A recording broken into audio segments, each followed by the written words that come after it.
kuwa dini ibaki kwenye majukumu yake ya msingi ya kulea waumini kiroho na kimaadili kuendana na misingi ya dini zao. Ila kamwe viongozi wetu wa dini wasidandie ajenda au vishawishi vya kisiasa na kuweza kuvuruga nchi yetu.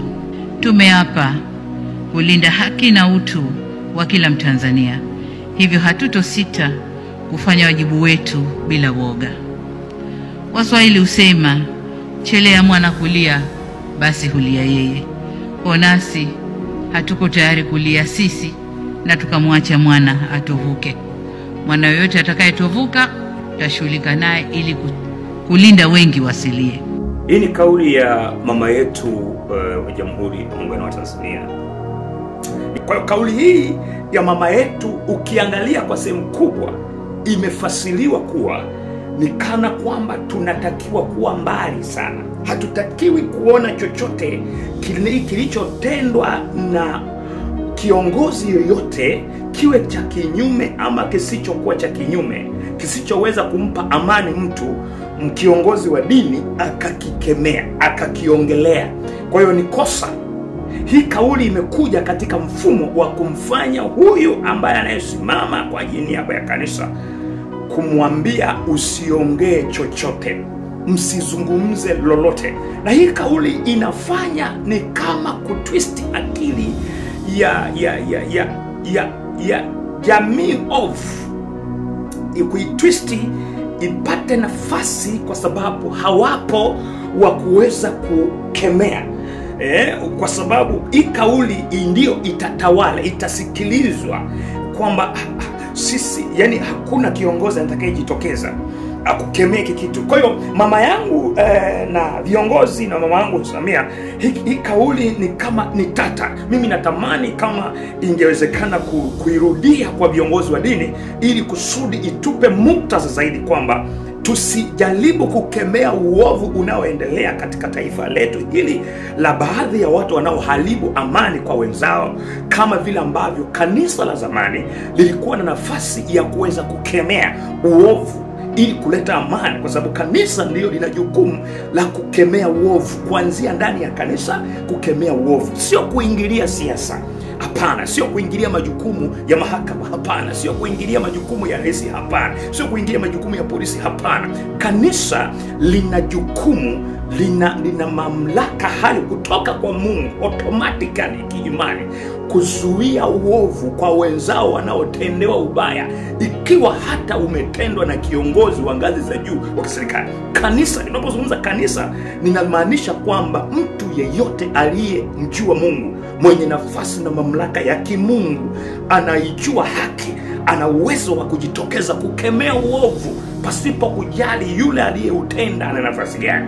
Na ndio maana nimesoma hapa kanisa la zamani la kina Yohana, kina Isaya, kina Elia walifanya hivyo, lakini hawakujiingiza katika siasa, hawakujiingiza katika kwenye siasa moja kwa moja. Kanisa halitakiwi kuingia kwenye siasa moja kwa moja, lakini kanisa lipo kwa ajili ya kushauri hekima ya kimbingu kutengeneza amani. Ndio kazi ya kanisa. Kazi ya kanisa ni kuleta muunganiko, kuleta amani, kuleta upatanisho. Hiyo ndio kazi ya kanisa. Na viongozi wa kidini wakijitenga na jamii na serikali, tayari hapo kutakuwepo na uharibifu, umwagaji wa damu. Hiki kitu kitaendelea kuwa kibaya katika taifa hili, kwa sababu viongozi wa dini mpaka sasa hivi wameogopa. Mimi nitaka tu nizungumze mama yangu Samia. Kwa kauli hii imewatisha viongozi wa dini wote. Mimi nataka nikwambie mama yangu, viongozi wa dini wote, hii kauli yako najua ni kauli njema, lakini kauli hii mama yangu imewafanya viongozi wa dini wote warudi nyuma. Viongozi wa dini wote, na viongozi wa dini kwa sababu kwa sehemu kubwa wamejengwa katika unyenyekevu na utiifu, kwa sehemu kubwa kutokana na ufahamu wao kwamba waheshimuni wanaoongoza, lakini hawaelewi kwamba unamheshimu aje. Wanajua tu amesema hivi huyu kiongozi, kwa hiyo hata kama anasema ubaya wao mentality ya fasiri ya lile andiko wanaamini hivyo. Kwa hiyo ile kwa sababu ndio takwimu ya sehemu kubwa, nazungumza kupatia muktadha huu kwamba tunajaribu kujenga taifa hili, lakini kwa kauli hapa imeenda kuchukua upeo wa viongozi wa dini wengi, kurudisha nguvu zao za kukemea maovu zimerudi nyuma kwa kasi kubwa, na kuwa watu mikono nyuma kwa kuwa kulilia ndani. Viongozi wa dini kwa sehemu kubwa, mama yangu, kwa kauli hii na serikali yangu kwa sehemu kubwa, mimi najaribu kutoa tu kufafanuzi katika hii kauli, imesababisha affected kubwa iliyoingia kutokana na situation inayoendelea kwenye jamii yetu, imeingia ikaffect ubongo wa watumishi wa Mungu wengi. Ndio maana unaona hapa sasa hivi watumishi wa Mungu wengi ni baadhi tu wanaoamka wanasema hiki, wanakemea hiki, wanakemea hiki. Kwa nini? Tayari hapa hii kauli inafanya kazi, kwa sababu aliyezungumza ni mkuu wa nchi. Kwa ndio maana unaona kuna mambo yataendelea kutokea kwenye taifa hili la Tanzania. Mama yangu, mimi nazungumza na viongozi wangu wa serikali, kuna mambo yataendelea kutokea kwenye taifa hili la Tanzania. Yatakuwa maovu, yataongezeka mauaji, watu watachinjwa, watu watanyongelewa, watu watatendewa ubaya, watu watafanywa ubaya. Kwa nini? Kutokana kupunguzwa makali kwa watu ambao wanaosaidia kuwafanya waovu watoweke ama wapunguze kasi. Wamenyamazishwa, wamepewa kauli ya kunyamazeni, kwamba kama kuna mtu ataendelea kufanya hivi atapigwa ama atashughulikiwa. Manake kauli hizi ni kauli ya mama hapa ametumia, ni msomi, mama yetu ni msomi na anatumia Kiswahili kizuri, lakini kwa kutambua tu ni kama kwa atashughulikiwa miongoni mwao. Kwa hiyo viongozi wa serikali pamoja na watumishi wa Mungu wote mnaonisikiliza, kauli hii ya mama yetu najua imetisha watu wengi, imerudisha watumishi wa Mungu nyuma kwenye kuhakikisha kulijenga taifa hili, kuwarudisha katika amani. Kuna watu wanatekwa sasa hivi, watumishi wa Mungu hatusemi, wengi hawasemi, wamenyamaza kupitia hii kauli, wameogopa. Na kingine, watu wanaogopa hata kuzungumza vitu vya ndani zaidi. Hii kauli kama imetisha watu, imetisha. Na hii kupitia kauli hii taifa hili, kwa sababu watumishi wa Mungu wengi watakuwa wanaogopa kukemea waovu, kuwanyoshea mkono, kuwanyoshea vidole waovu wasiendelee na uovu, kwa sababu wote watakuwa wanaiogopa kauli ya mama ya kiongozi wa nchi. Sasa wengi tutakufa. Na ninataka nikuambie mama yangu, kwa hii kauli inatakiwa ufafanuzi mkubwa,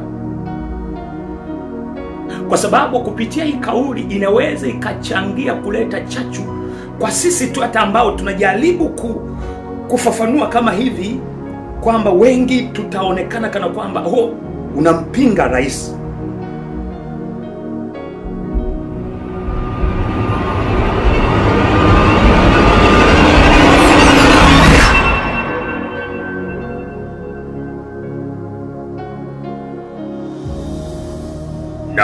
Bwana Yesu asifiwe sana. Bwana na binti za Mungu, kwanza nikusalimu katika jina la Yesu Kristo wa Nazareth. Mahali pale ambapo upo unaponitazama na kunifuatilia, mimi tena ni yule mtumwa wako mwinjilisti Pastor Cassian. Katika siku ya leo Mwenyezi Mungu tena ameendelea kunipa neema ili kusudi niendelee kukamilisha lile kusudi ambalo Mungu amelikusudia hapa chini ya jua. Kila mmoja katika dunia hii ameletwa kwa mpango maalum, na muda utakapofika lazima atatoweka katika dunia. Nikukumbushe tu kwamba upo duniani kwa sababu za msingi sana. Haupo duniani kwa sababu ya akili zako au kwa sababu ya mapenzi yako. Uko duniani kwa sababu ya agenda na mission maalum ambayo Mungu airuhusu kupitia wewe uje duniani, uje kuikamilisha ama kuitenda. Sasa kuna watu ambao wanadhani kuwa labda upo hapo kwa sababu ya agenda zako mwenyewe, lakini uko hapo kwa kusudi. Na wewe lazima utambue kwamba upo duniani kwa makusudi maalum ambayo Kristo ameyafanya katika maisha yako. Kwa hiyo ukiangalia kwamba katika kitabu kile cha Yohana utaona kwamba kulikuwa na Yohana ambaye aliyekuja duniani. Ukisoma katika maandiko matakatifu kwamba alikuja duniani kwa ajili ya kuiandaa njia au mapito ya Yesu Kristo, kuandaa njia. Itengenezeni njia ya Bwana, yanyosheni mapito. Huyo Yohana ambaye alikuja kwa ajili ya kusudi moja, kuiandaa na kutengeneza njia, kuweka maandalizi ya ujio wa Kristo katika dunia hii. Kumbuka hawa ni ndugu ambao walitokea katika section moja, na hawa walikuwa wanapishana umri kidogo. Kwa hiyo Yesu pamoja na Yohana walikuwa katika mazingira fulani ambayo yanafanana sana. Kwa hiyo Yohana alitangulia kwa kusudi moja. Kusudi ambalo lilomleta Yohana katika dunia ni hili, ni kwa ajili ya kuiandaa njia ya Kristo. Sasa nikwambie kitu, baada ya Yesu kuja duniani, maana yake ni kwamba Yesu akabatizwa na Yohana, na alipobatizwa na Yohana, basi ndipo jukumu la Kristo likaanza baada ya kutimilika miaka 30. Maana yake Yesu ameanza kazi akiwa na umri wa miaka 30. Akaanza kazi katika ulimwengu huu. Sasa sikiliza vizuri. Wakati anaendelea na kazi yake, maana yake jukumu la Yohana lilimalizika, lililokuwa limemfanya Yohana aje duniani. Kwa hiyo mwisho wa siku Yohana akakamatwa na maadui na kisha akapelekwa gerezani. Na alipopelekwa gerezani, na mwisho wa siku Yohana aliuawa. Na kifo cha Yohana kilikuwa kinatisha, maana yake yeye alikatwa kichwa. Sasa nisikilize vizuri, kwa sababu kile kilichokuwa kimemleta katika dunia kilikuwa tayari kimefika mwisho wake, kwa sababu yeye alikuwa hapa anapumua na kuishi kwa sababu ya jambo moja, kutimiliza ama kutengeneza njia na maandalizi ya yule ajaye ambaye alipokuja jukumu lake likawa limeisha. Kwa jukumu lako likiisha katika uso wa ulimwengu, inakulazimu, Mungu anaruhusu unalala mauti. Na kama bado jukumu lako ambalo umepewa, yani ile mission ambayo umepewa na Kristo kuifanya ama na Mungu kwenye dunia hii, haijalishi vita itaweza kuinuka namna gani, haijalishi kwamba maadui watakudhingira kwa namna gani, lakini kama kusudi la Mungu halijakamilika, nataka nikwambie utaendelea kuwa hai. Biblia inaeleza kwamba uhai wetu umefichwa mikononi mwa Kristo. Uhai wako umefichwa katika mikono ya Kristo. Uhai wako uko kwenye mikono ya Kristo peke yake. Si kwa kutumia dawa, sio kwa kutumia rushwa, sio kwa kutumia njia yoyote. Tunaamini yeye ndiye anayeweza kutuokoa uhai wetu usiondoke. Vyote vile vinaweza vikakupata, lakini kwenye uhai kuondoka ni ratiba za mbingu zikiruhusu ya kwamba muda wako wa hapa duniani umefika, basi kuna jambo litasababishwa tu ili kusudi wewe ulale mauti, utoweke katika uso wa dunia hii. Kwa ndivyo ilivyokuwa kwa Yohana aliyekuwa na kusudi la kuiandaa njia ya Kristo Yesu. Yesu alipokuja katika dunia hii, basi kusudi la yeye kuwepo duniani ilibidi aondoke kwa njia hiyo ambayo Mungu aliruhusu aweze kulala mauti. Sasa sikiliza vizuri. Kwa hiyo wewe unalo kusudi la Mungu juu ya maisha yako, lakini pia hata mimi pia ninao mpango wa Kristo nimeubeba ndani yangu. Kusudi la Mungu bado liko ndani ya maisha yangu. Kwa nini basi sikufa katika changamoto nyingi ambazo nimepitia? Dhoruba, mateso, misongo, maumivu, kudhalauliwa, kuachwa na kutengwa na kila namna, ajali zenye kutisha, maadui kunizingira. Lakini Kristo bado alijua kwamba ndani ya kasia nimeliweka kusudi langu bado hajalikamilisha katika uso wa dunia. Kwa ndio ilikuwa ni vigumu sana kuruhusu uhai wangu uondoke. Sasa sikiliza, unaweza ukaugua kiasi cha kwamba mtu au daktari bingwa akasema kwa namna ulivyo unahitaji uandae usia. Na ndivyo ilivyokuwa wakati nikiugua. Kwa namna ambavyo wakipima madaktari walikuwa wanasema, kwa hatua hii ulivyo, muda wowote utatoweka, masaa yoyote. Na ndio maana walidiliki kuita familia. Ilibidi wachukue nafasi kwa sababu ukaribu wa madaktari na familia ulikuwa ni mkubwa wa urafiki. Baadhi ya madaktari walikuwa wanasimamia kuniuguza. Sasa mwisho wa siku ikabidi kudiliki kumwambia mke wangu kwamba inabidi aangalie mifumo ya kuacha, namna ya mimi kuacha urithi kama kuna vitu kale wa kale, kwa sababu hawaoni matumaini ya namna ambavyo kuishi kwa familia yangu ilishia kulia. Lakini mimi nikawa mtu ambaye pamoja na kwamba mimi ndio nimepewa taarifa ya namna yoyote ile, matumaini hayapo. Kwa hiyo mke wangu alipokuja anatamka maneno kama yale, alizungumza kwa kina na akasema kuna maneno haya. Kwa mimi ndio nilimtia moyo kwa namna moja nyingine kwamba Mungu ndio mwisho wa kila kitu. Akisema Mungu, kila kitu kitakuwa kimefika mwisho. Akisema hakijafika mwisho, hawezi kukifikisha mwisho mwanadamu.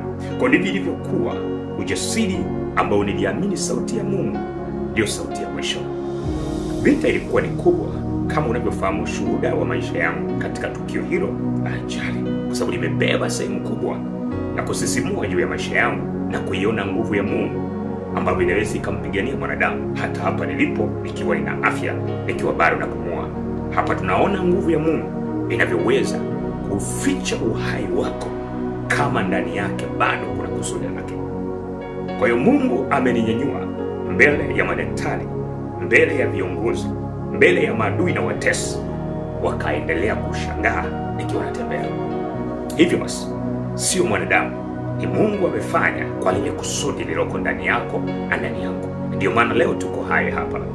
Sasa basi nichukue nafasi hii kusema, endelea kuniombea, kwa maana nimekuambia niko katika wakati mgumu ambao unaendelea katika taifa hili, katika nchi hii. Na nimezungumza katika masomo yangu mengi kwamba chochote kile ambacho utakachokiona kinaendelea kwenye maisha yangu cha tofauti, ujue nikwambie, ninarudia na kurudia kwamba ujue ni kivuli cha watu waliokaa na kutengeneza mfumo ya kwamba ni namna gani huyu tumnyamazishe bila watu kustuka kwamba huyu mtu wanatumia njia gani ya kuweza wao wahamaki wanaomfuatilia. Kwa hiyo kumetengenezwa njia ya mifumo ya kesi za kutosha. Hizo kesi zinakuwa kama kivuli, lakini nia yake katika hizo kesi zionekane katika ubaya, lakini nia yake ni kunyamazisha position niliyopo ya kuchukua nafasi ya kulipeleka kusudi la Mungu kuwa sauti ya watu wanyonge na watu wasioweza kuongea. Mimi, Biblia inasema, nimeweka kuwa mlinzi wa mataifa. Neno la Mungu linaniambia mimi ni mlinzi wa mataifa. Mlinzi kazi yake ni nini? Mlinzi kazi yake ni kupiga kelele nje, mabosi wake wakiwa wamelala. Basi hatari anapoiona, yeye kazi yake ni kupiga kelele ili hatari isije kapata walioko ndani wamelala. Hiyo ndio kazi ya mlinzi. Kwa hiyo mimi nimewekwa kuwa mlinzi wa mataifa, mlinzi wa watu. Kwa hiyo ndio maana ninapoziona hatari katika wito huu, natambua jukumu langu ni kupiga kelele. Kwa hiyo katika hatari hiyo ambayo nimeendelea kuifanya, wale watu ambao wanaikuwa ni wezi au majambazi, watekaji, wanyang'anyi, wamekuwa hawanitazami kwa jicho jema, maana wanaona kama nawaharibia nafasi zao. Kwa mwisho wa siku wameunda kila aina ya mbinu, wapi wataninasa, wapi watanikamata, kwa njia maalum walioitengeneza, ambayo ni skills ya tawala zote ovu katika ulimwengu, ya viongozi wa ovu, ya dini ovu duniani kote. Toka kipindi cha Yesu nilikufundisha habari ya skills ya serikali ovu inavyotawala, ikiamua kumnyamazisha ama kumuua mtu ambaye anayesimama kinyume katika ile nafasi. Njia ambayo nilikwambia anayoitumia adui ama serikali off inapotawala kunyamazisha mtu ambaye anaonekana yuko kinyume na matakwa ya ile serikali. Moja ya njia nilikwambia ni kutafuta kujikwaa kwenye maneno yake. Ya pili ni kuona namna gani njia ya kunyamazisha kwa njia ya kesi kadha wa kadha. Zinafululizwa kesi zisizomhusu, zinatengenezwa kwa njia hiyo ili jamii ione kwamba huyu mtu ni mbaya. Na lengo ikishaonekana picha kwa jamii ni mtu mbaya, ndipo huku kimya kimya akiwa katika mazingira aidha ya gereza, aidha ya misukosuko, ndipo wanatumia nafasi yoyote. Moja, kumnyongelea ndani kwa ndani katika gereza. Mbili, kumpa mateso mpaka kufa akiwa kama ndani ya gereza, anapewa mateso mpaka kufa. Huyo mtu aidha atachoma sindano ya sumu akiwa ndani ya gereza. Kwa namna yoyote ile, kwa njia yoyote ile, atapotelea ndani ya gereza. Kwa hizi ni mifumo ya serikali ovu toka kipindi cha Yesu anatawala. Kwa hiyo ndivyo skills ya watu wabaya walio katika jamii inayonizunguka, ambao wameunda namna ya kuzalisha na kutengeneza kesi zisizokuwa na msingi na fata kwangu. Zimekuja kadha wa kadha mfululizo kwa lengo la kuhakikisha kwamba huyu tunatafuta kivuli cha kumtengeneza apatikane kwenye mikono yetu. Halafu baada ya hapo, hiyo ndio itakuwa njia au itakuwa mpenyo. Huku ndiko tunataka kumpeleka. Kwa sisi ambao ni watu wa Mungu, tunauelewa na ufahamu, tunaelewa njia zote. Ndio maana nimepaza sauti mapema kwa njia hii, ili chochote nitakapoanza kukiongelea, kitakapo public, kitakapotokea, chochote kikitokea, naomba upate kuelewa kwamba ni kivuli hiki. Kesi ni kivuli. Nia na dhumuni, nimekuambia skills zote nitafafanua hivi karibuni. Skills zote ambazo zimetengenezwa kwa lengo la kunyamazisha na kuondoa uhai. Kwa nini? Sababu ya kusimama katika nafasi ya haki ya Biblia. Haki ni Mungu. Mungu ni haki. Mungu ndiye haki. Kwa hiyo tunaposema usimuonee mtu mwingine, maana yake unasimama katika kumwakilisha Mungu, ambapo ametuweka kuwa kama wawakilishi wake duniani. Mungu haji kumsema mtu, haji kumzuia mtu. Ina maana unatumia watu. Sasa ina maana tunasimama katika kuwakilisha Mungu kama nafasi tuliyopewa katika jamii hii. Kwa hiyo ina maana tayari kabisa hawa watu hawakubali mtu asimame kuwapinga baadhi ya viongozi wa kidini ambao wamevaa vazi la kidini, lakini wanatumika na shetani. Lakini pia wapo baadhi ya viongozi wa kiserikali wakubwa ambao wanatumika na serikali, waliovaa vazi la kiuongozi, lakini hiyo vazi sio sahihi, bali wako kwa ajili ya kutafuta madaraka na namna yoyote ile. Atakapotokea mtu yuko kinyume, wanatafuta mbinu maalum ya kunyamazisha. Kwa hizi ndio skills zinazotumika na mataifa yote ya kunyamazisha wapinzani, ya kunyamazisha watu walio kinyume na serikali hizi ovu katika dunia miaka yote. Kwa hiyo mtu wa Mungu unayenitazama hapa, wewe uko hapo kwa kusudi la Mungu, na usiogope kutimiza kusudi ambalo Mungu amekupa, kwa sababu ya kumhofia adui auaye mwili anasiweze kuua roho. Nataka nikwambie, Biblia na Yesu Kristo kwa kinywa chake anatamka, ogopeni yule anayeweza kuua roho na mwili, lakini msimuogope yule ambaye anayeweza kuua mwili peke yake. Hii roho yetu, naamini ya kwamba unaweza ukapambana kuondoa mwili, lakini roho yetu i hai na watu wengi watazaliwa. Nataka nikuambie jambo hili, mtu wa Mungu, kuwa katika nafasi tulizo nazo hizi, mbinu zote za adui katika zama hizi za nyakati za mwisho, adui atatumia skills nyingi sana kuhakikisha kwamba anatawala. Na huu muda tulio nao ndio muda kila taifa ambalo linakubali kushikamana na mifumo ya kishetani linahakikisha kwamba linawanyamazisha, linaleta mifumo ya kunyamazisha uzao wa watu wa Mungu, uzao wa watu wenye haki wananyamazishwa. Na unapoona tunapiga kelele namna hii ukadhani kuwa tunatafuta jambo fulani, hapana.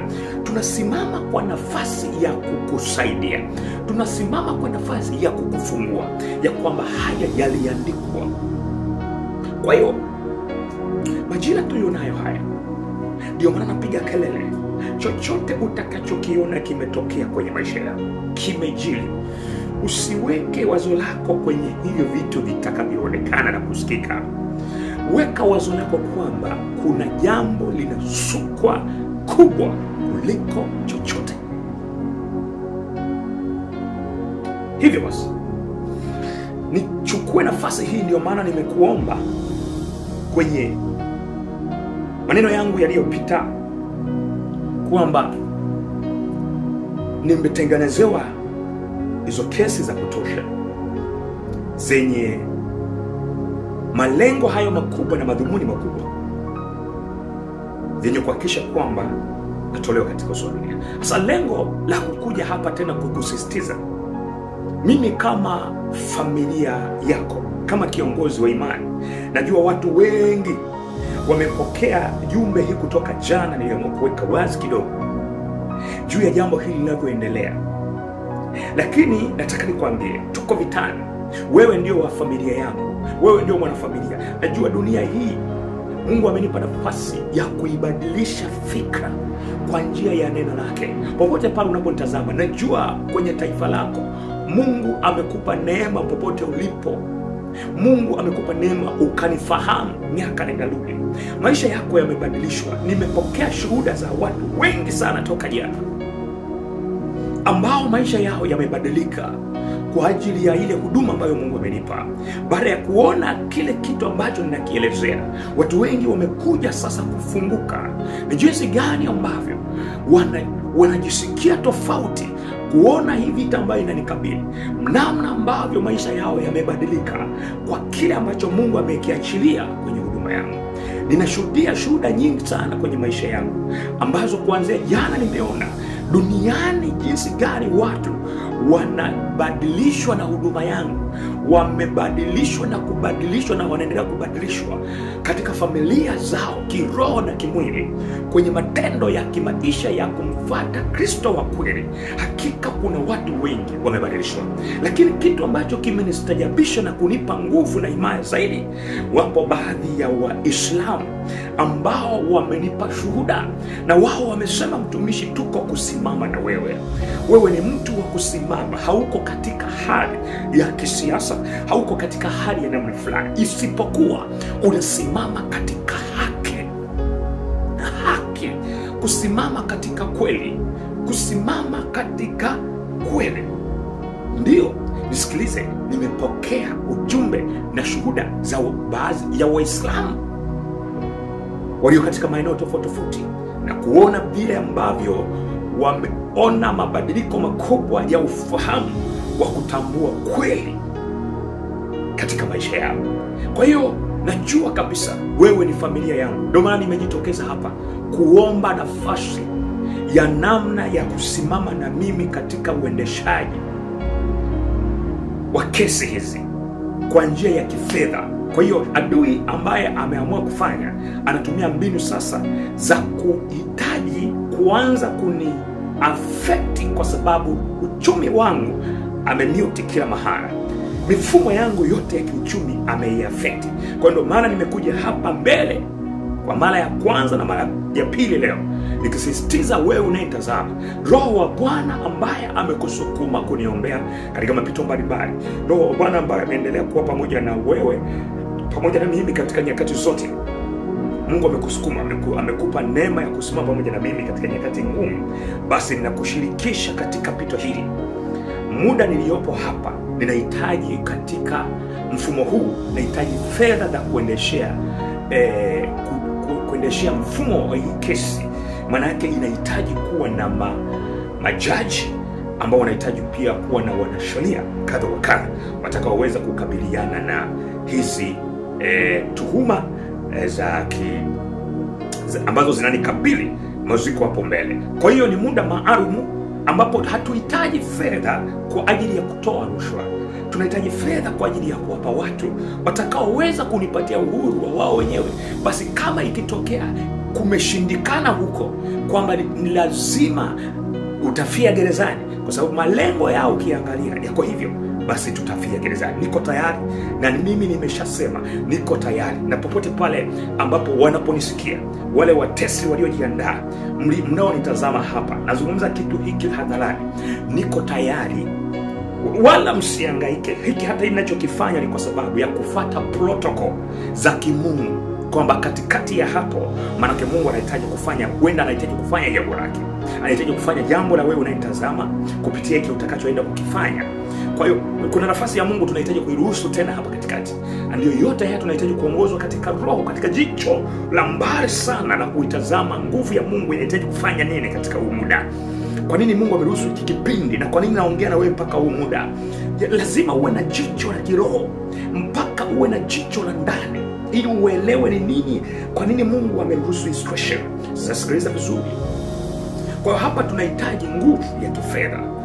Tunahitaji tu nguvu ya kifedha kwa lengo la mimi kusimama na majaji, kusimama na mahakimu, ili kusudi majaji na wanasheria watakaoweza kumaintain kuhakikisha kwamba kila ambacho nafasi yangu, kwa sababu Mungu anataka pia usimame kwa nafasi yako, usimame kuendesha hiyo situation, halafu uone itakapofikia ili utukufu wa Mungu uonekane huko mbele.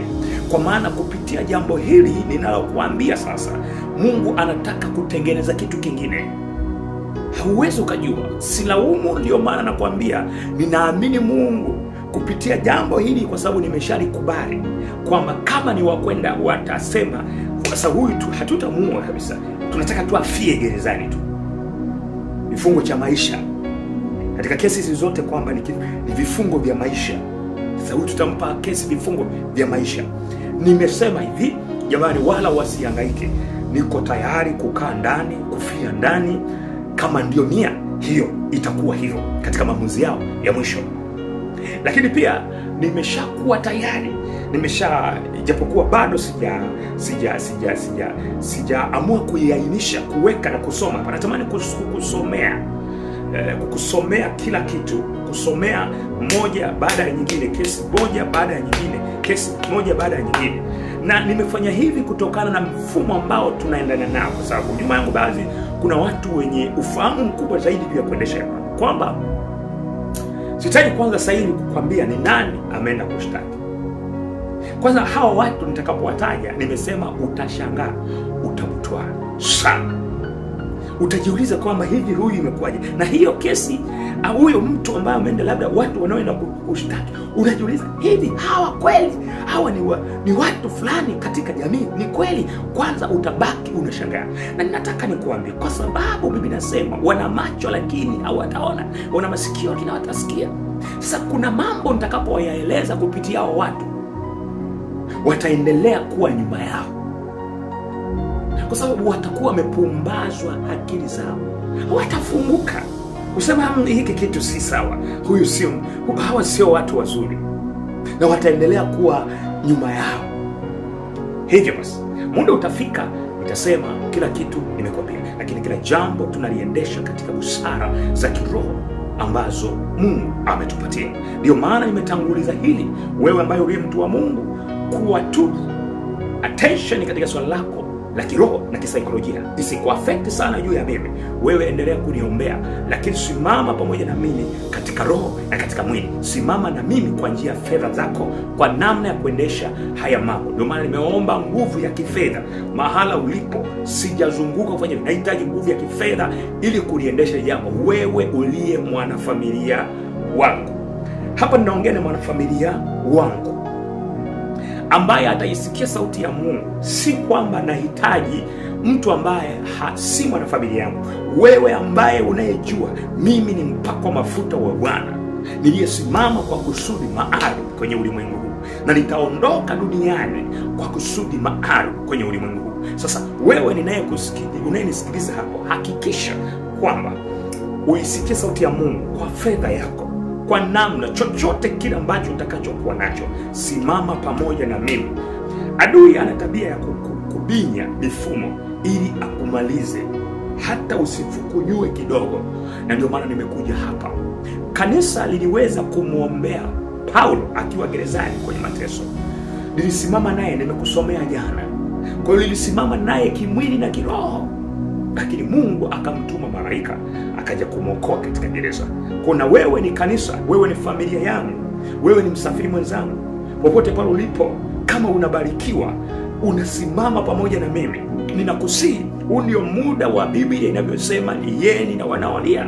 Kama kweli wewe ni mtu ambaye unasema, mtumishi, tunakuelewa, tunaenda pamoja, usisubiri ninyamaze halafu useme ningelifanya. Usisubiri labda nimefia gerezani mle ndio useme kwamba huyu mtumishi angelikuwepo angesema haya. Usisubiri hilo.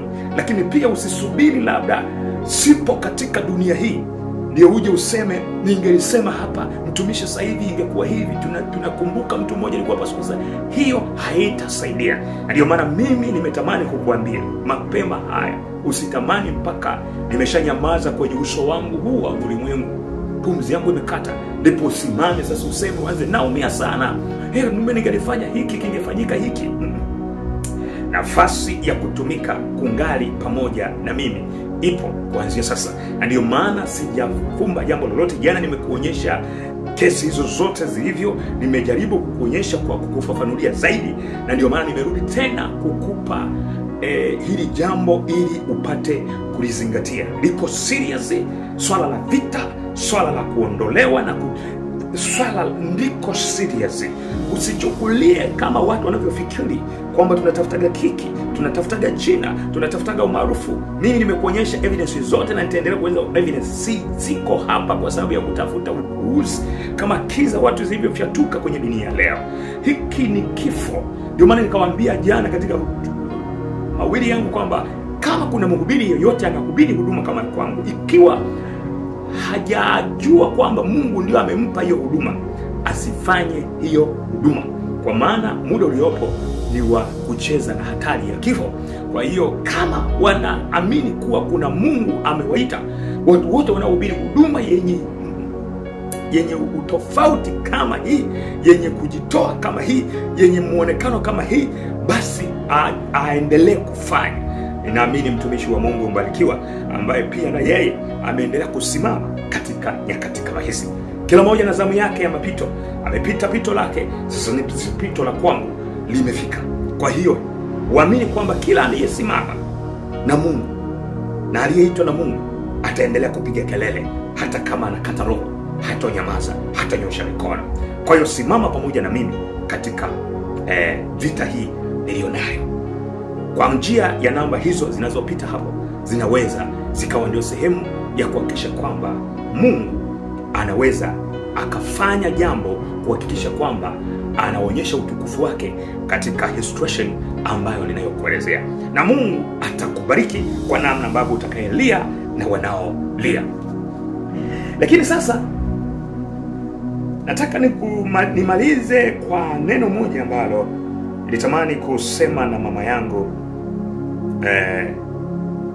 Samia, ambaye naamini ni mama yetu, kiongozi wa serikali ya Jamhuri ya Muungano wa Tanzania.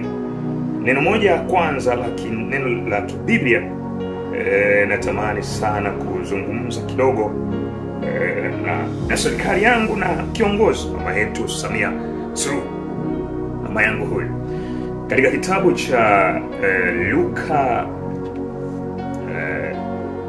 cha Luka, wakati namalizia, nitamani sana kupeleka ujumbe huu kwa mama yetu Samia, mama yetu kiongozi, rais wa Jamhuri ya Muungano wa Tanzania. Tukiwa kama wawakilishi, sisi ni kama tunaambiwa tumepewa kuwa walinzi. Sisi ni walinzi wa mataifa. Kwa hiyo pia ukiwa mlinzi wa mataifa, tumepewa nafasi ya kusema na mataifa mpaka na viongozi ndani yake. Kwa sisi ni walinzi wa kulinda hata malango ya marais, malango ya viongozi wote, malango ya mawaziri. Kwa hapa nataka nizungumze na kuanzia kwenye ngazi ya juu kabisa kwa mama yangu Samia mpaka mkamo, waziri, wabunge, wakuu wa mkoa, mpaka huko chini mapolisi na serikali kwa ujumla. Neno la Mungu linasema katika Luka 3:19, Biblia yangu inasema, lakini Yohana alimgombeza mtawala Herode kwa sababu alikuwa amemchukua Herodia, mke wa ndugu yake, na kumfanya mke wake, na pia kwa ajili ya mabaya yote aliyokuwa ameyafanya. Ninarudia tena, serikali yangu kuanzia kwenye ngazi ya juu ya Samia mpaka chini. Nataka nizungumze jambo hili kwa maana ninataka kufafanua kitu kimoja, au nataka kuuliza kitu kimoja juu ya serikali yangu ya Jamhuri ya Muungano wa Tanzania. Viongozi wangu, kwa upendo kabisa, nataka kujenga hoja hapa ambayo ni hatari, inakuwa kama ni kidogo lakini hatari sana. Hizi kitu, kuna hiki kitu moja hatari sana. Narudia tena. Katika Luka 3:19, Biblia inasema hivi, lakini Yohana alimgombeza mtawala Herode kwa sababu alikuwa amemchukua Herodia, mke wa ndugu yake, na kumfanya mke wake, na pia kwa ajili ya mabaya aliyoyafanya. Neno la Mungu linazungumza kwamba hapa kuna mtumishi wa Mungu alikuwa anaitwa Yohana. Yohana alikuwa ni mtumishi wa Mungu ambaye alikuwa amepewa nafasi kama tulionayo katika dunia ya leo. Tumepewa nafasi wachungaji, tumepewa nafasi kanisa. Kwa Yohana alisimama kwenye nafasi ya kuwa kama kanisa kwenye jamii. Kwa yeye ni mwakilishi, yeye ni mlinzi wa kulinda malango watu wasionewe, ya kuzuia uovu watu wasionewe, ya kuzuia mtu mwingine aliye kwenye ngazi yoyote ile asimuonee mtu wa chini asiyekuwa na cheo, asimuonee mtu ambaye hajiwezi. Sasa tunagundua kwamba Yohana aliwakilisha kanisa katika kipindi hicho. Alifika stage Yohana mwenyewe kumkemea mfalme. Tunaposema mfalme ni kama leo Mama Samia akosee, ama Trump akosee, ama Obama akosee, ama rais mstaafu Kikwete akosee. Sasa huyu anaposimama kwenye nafasi hii, huyu ni mtumishi wa Mungu, anauona uovu wa kiongozi mkubwa katika taifa, ananyanyuka. Yohana anamkemea Herode, anamkemea. Biblia katika tafsiri ya lugha zile za kisasa na zaidi na zile rahisi za sasa hivi inaelezea akamgombeza. Hivi unafikiri hiyo lugha kumgombeza rais ni jambo jepesi? Manake haikutafsiriwa kiuwepesi, lakini ndani yake kulikuwa na mamlaka ya kimungu, akijua huyu Yohana anatumikia nafasi yake, na ndio jukumu lake. Jukumu lake kuonya maovu. Haijalishi unayemuonya ni kiongozi wa cheo cha namna gani, haijalishi unayemuonya ni makamu wa rais, haijalishi unayemuonya ni waziri, haijalishi unayemuonya ni mkuu wa mkoa, haijalishi unayemuonya ni mtu wa namna gani. Sasa hapa tunagundua Yohana alimuonya mfalme ambaye ni rais. Sasa huyu rais alikuwa amefanya nini? Huyu rais Herode alikuwa amechukua mke wa mtu, mke wa Herodia, mke wa rafiki yake Herodia, wa ndugu yake Herodia, ambaye akamfanya kuwa kama mke wake. Ni mke wa ndugu, akamfanya kuwa kama mke wake. Yohana akaona jinsi ambavyo haki haitendeki, usawa hautendeki, na anayeutenda ni yule aliyeshikilia taifa, ameshikilia nchi, ameshikilia mamlaka. Yuko juu ya sheria, yuko juu ya watu mbalimbali, anatenda vitu visivyokuwa sawa kwa watu wake anawaongoza. Kwa hapa najenga hoja kwa serikali yangu ya Tanzania na Jamhuri ya Muungano wa Tanzania, kwamba watumishi wa Mungu toka enzi hizo walijaribu kuyaonya maovu ya kijamii, waliingilia jukumu la watu, viongozi ama serikali ovu ilivyokuwa ikitawala kinyume watu wao. Watu wa Mungu hawakukubali. Sasa watu wa Mungu hawakukubali kuona jinsi gani mfalme ama wafalme au viongozi waweze kuwanyanyasa na kuwatendea ubaya, kuwatendea uovu, kuwatendea maasi mabaya, matendo yasiyo sawa, watu wa hali ya chini, watu wasiokuwa na sauti. Kwa hiyo watu wa Mungu ama kanisa la zamani lilivyokuwa limekabidhiwa jukumu, liliingilia mamlaka ya kiserikali na kukemea viongozi waovu wanaowatenda vibaya wananchi, wanaowatenda vibaya wanasiasa wenzao, wanaotenda vibaya watu mbalimbali wanaoongoza, pamoja na kwamba walikuwa ni viongozi wakubwa wa nchi, lakini kanisa liliingilia mamlaka hiyo. Kwa ndio Biblia tunaiona hapa kwamba mfalme Herode akatenda ubaya wa kuchukua mke wa mtu ndugu yake, akaishi naye kama mke wake kwa mamlaka aliyokuwa nayo. Na Yohana alipogundua hilo, hakuona kwamba huyu anayetenda, huyu anayo mamlaka. Akagundua alichokabidhiwa ndani yake ni kikubwa. Ana jukumu la kusimama kuleta amani ndani ya moyo wa yule mtu, kutetea haki, kuwa sauti ya mtu anayeonewa. Kwa hiyo Yohana alisimama kama kanisa, akaingilia kutafuta haki kwa yule anayeonewa. Lakini sio hivyo tu, tunakuja kuona kwamba wapo watumishi wengi sana waliokuwa wamefanya hivyo katika maandiko matakatifu, waliosimama kwa niaba ya kutetea kanisa pamoja na kutetea jamii kiujumla. Kwa watumishi wa Mungu wako kwenye nafasi ya kuitafuta amani, kwa sababu wao ndio wahubiri amani, wao ndio watetezi wa kwanza wa amani. Ukisoma tena katika kitabu cha haraka hapa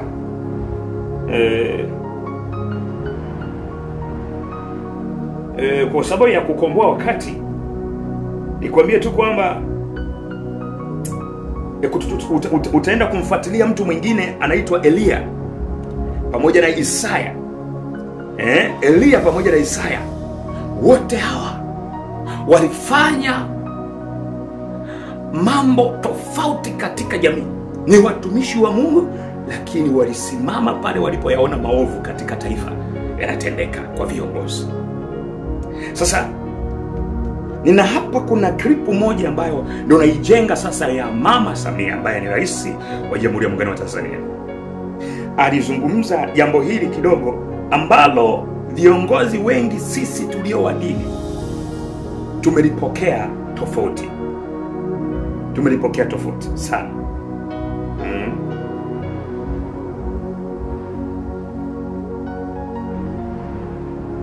Tumelipokea tofauti sana. Sasa ili hili neno la mama yetu rais wa Jamhuri ya Muungano wa Tanzania ndio limenifanya hapa kidogo nikaona nichukue nafasi ya kulifafanua. Mama yetu ambaye tunaamini amepewa nafasi ya kuliongoza taifa, kauli yake moja hapa, unajua mfalme akiongea manake lazima usikilize kwa makini. Kauli ya Mama Samia ambaye ni rais wetu wa Jamhuri ya Muungano wa Tanzania hii hapa, na inalenga kwetu sisi viongozi wa dini. Sasa angalia kauli ya mama yetu, sikiliza vizuri. Kwa dini ibaki kwenye majukumu yake ya msingi ya kulea waumini kiroho na kimaadili kuendana na misingi ya dini zao. Ila kamwe viongozi wetu wa dini wasidandie ajenda au vishawishi vya kisiasa na kuweza kuvuruga nchi yetu. Tumeapa kulinda haki na utu wa kila Mtanzania, hivyo hatutosita kufanya wajibu wetu bila woga. Waswahili husema chelea mwana kulia basi hulia yeye. Kwa nasi hatuko tayari kulia sisi na tukamwacha mwana atovuke. Mwana yoyote atakayetovuka tutashughulika naye ili kulinda wengi wasilie. Hii ni kauli ya mama yetu wa Jamhuri ya Muungano wa Tanzania. Ni kauli njema, ni kauli nzuri, kwa sababu yeye ndio mfalme, ameshika nafasi ya taifa letu. Tunaona nafasi jinsi anavyopambana kuhakikisha kwamba tunatengenezewa amani. Yeye ndio alivyo. Lakini kauli hii natamani ni kama ananisikiliza hapa ama kiongozi wetu ananisikiliza hapa, hii kauli imetafsiriwa tofauti sana. Imetafsiriwa tofauti sana kwa sababu imewafanya sisi kama viongozi wa dini walio wengi wamerudi nyuma, ni kama wametengwa, kwamba viongozi wa dini wawe mbali na nini, na jamii ya kisiasa ama siasa ama serikali kiujumla, iwe mbali nayo. Kwa hiyo kauli hii ya mama yetu ukiangalia kwa sehemu kubwa imefasiriwa kuwa ni kana kwamba tunatakiwa kuwa mbali sana. Hatutakiwi kuona chochote kilichotendwa na kiongozi yoyote kiwe cha kinyume ama kisichokuwa cha kinyume, kisichoweza kumpa amani mtu, kiongozi wa dini akakikemea, akakiongelea. Kwa hiyo ni kosa. Hii kauli imekuja katika mfumo wa kumfanya huyu ambaye anayesimama kwa ajili ya kanisa kumwambia usiongee chochote, msizungumze lolote. Na hii kauli inafanya ni kama kutwist akili ya jamii of ikuitwist ipate nafasi, kwa sababu hawapo wa kuweza kukemea.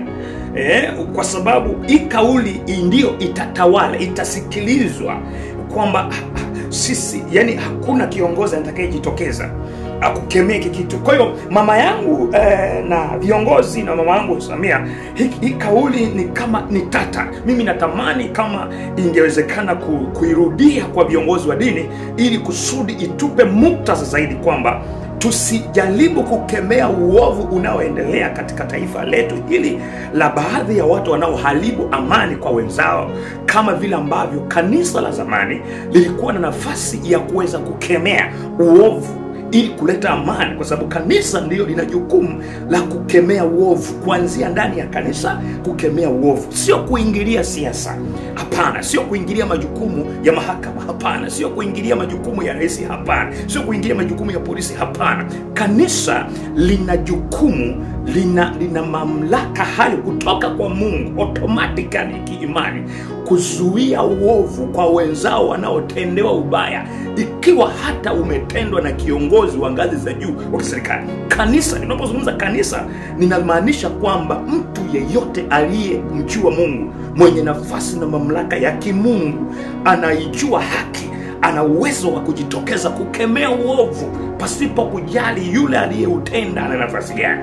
Na ndio maana nimesoma hapa kanisa la zamani la kina Yohana, kina Isaya, kina Elia, walifanya hivyo, lakini hawakujiingiza katika siasa, hawakujiingiza katika kwenye siasa moja kwa moja. Kanisa halitakiwi kuingia kwenye siasa moja kwa moja, lakini kanisa lipo kwa ajili ya kushauri, hekima ya kimbingu, kutengeneza amani. Ndio kazi ya kanisa. Kazi ya kanisa ni kuleta muunganiko, kuleta amani, kuleta upatanisho.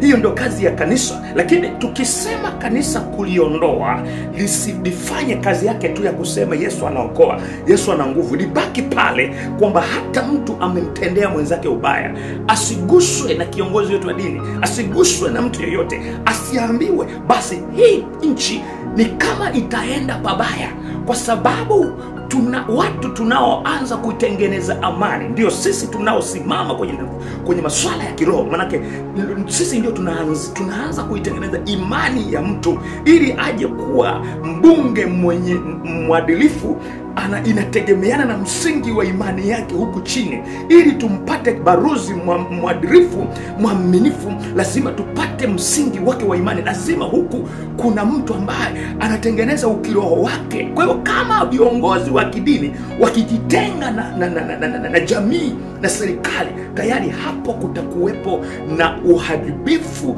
umwagaji wa damu. Hiki kitu kitaendelea kuwa kibaya katika taifa hili, kwa sababu viongozi wa dini mpaka sasa hivi wameogopa. Mimi nitaka tu nizungumze mama yangu Samia.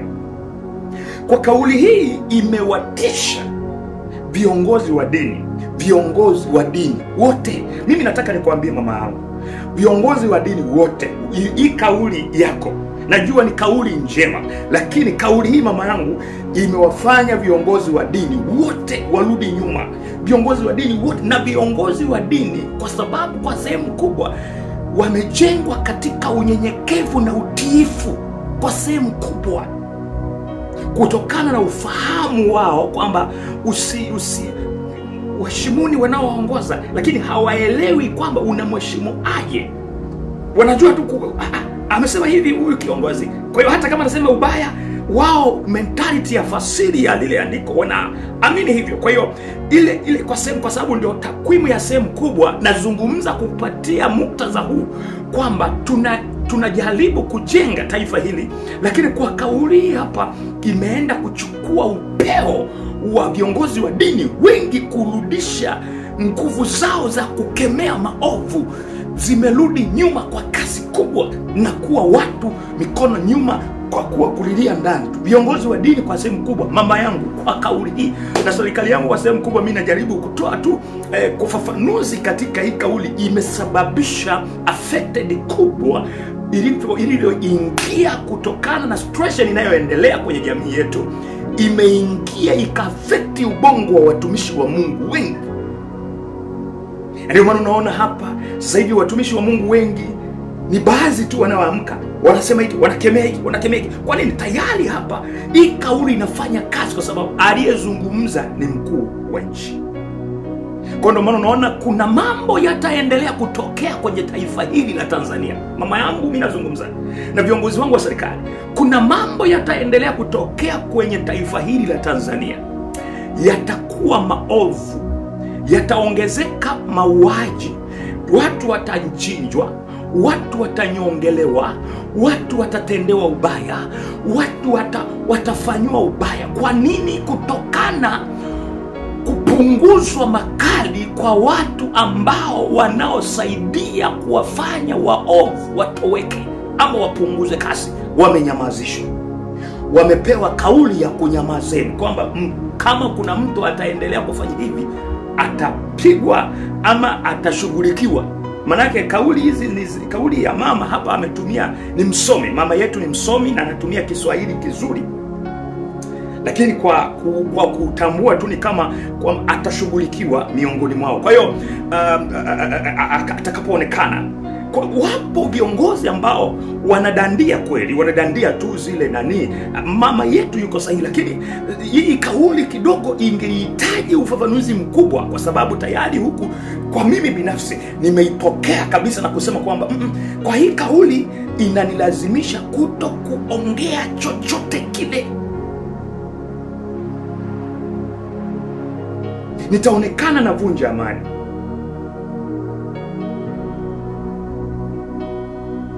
nitaonekana nafanya kitu fulani.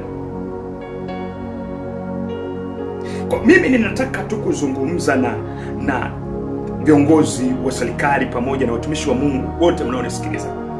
Kauli hii ya mama yetu najua imetisha watu wengi, imerudisha watumishi wa Mungu nyuma kwenye kuhakikisha kulijenga taifa hili, kuwarudisha katika amani. Kuna watu wanatekwa sasa hivi, watumishi wa Mungu hatusemi, wengi hawasemi, wamenyamaza kupitia hii kauli, wameogopa. Na kingine, watu wanaogopa hata kuzungumza vitu vya ndani zaidi. Hii kauli kama imetisha watu, imetisha. Na hii kupitia kauli hii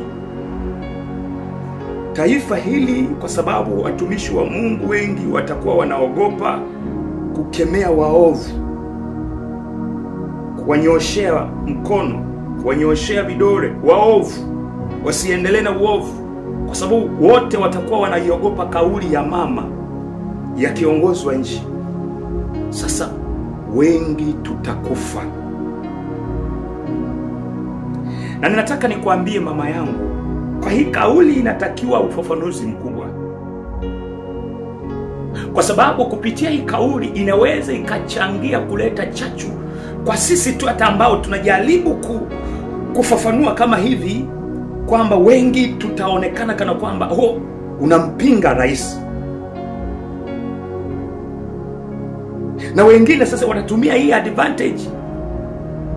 Watu watakao kuja kujaribu kusema hivi watakamatwa, wengi watauawa. Kwa itatumika hiyo ni kama fursa ya watu wabaya. Hata wale watu tu ambao kama sisi tutakao kusimama tu kujaribu kuonyesha kwamba nini kinaweza kutokea kwenye taifa, nini kinaweza kikaendelea kusababisha watu kumwagwa damu, watu kutekwa, watu kuuawa, kuchinjwa,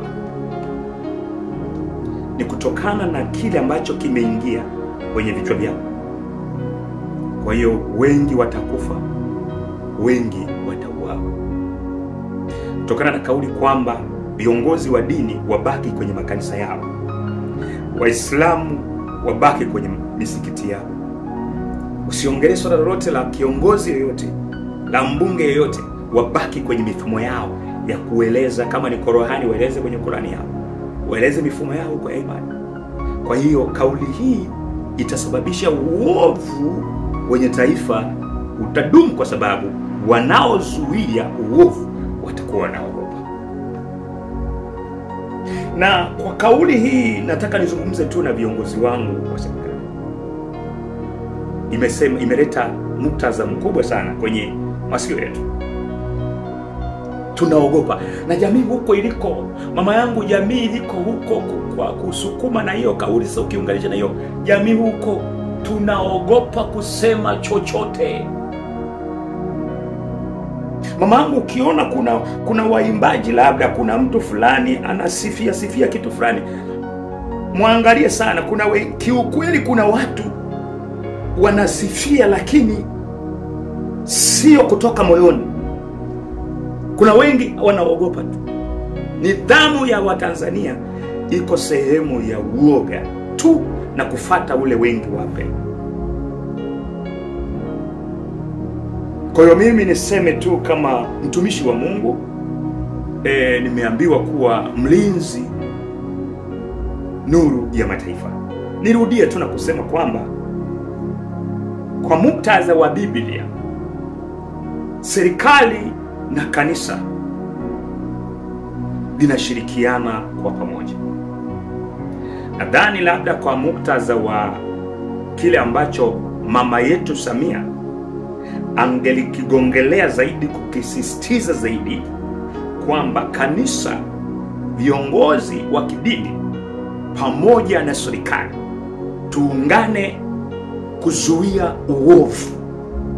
Ikauli ingekuwa njema sana na ingewapa morali sana viongozi wa dini, ingewapa morali sana wafuasi wa imani, kwa sababu wafuasi wa imani wakipata morali kutoka kwa kiongozi wao, hakika wanashikamana, wanapigana, ndio wenye nguvu kuzuia kuteketeza maovu, kuzuia kuteketeza, kuleta amani. Lakini wakisikia kuna kitu kama kinawaogopesha, kuna hatari. Ukiitenga kanisa na serikali, kuna hatari.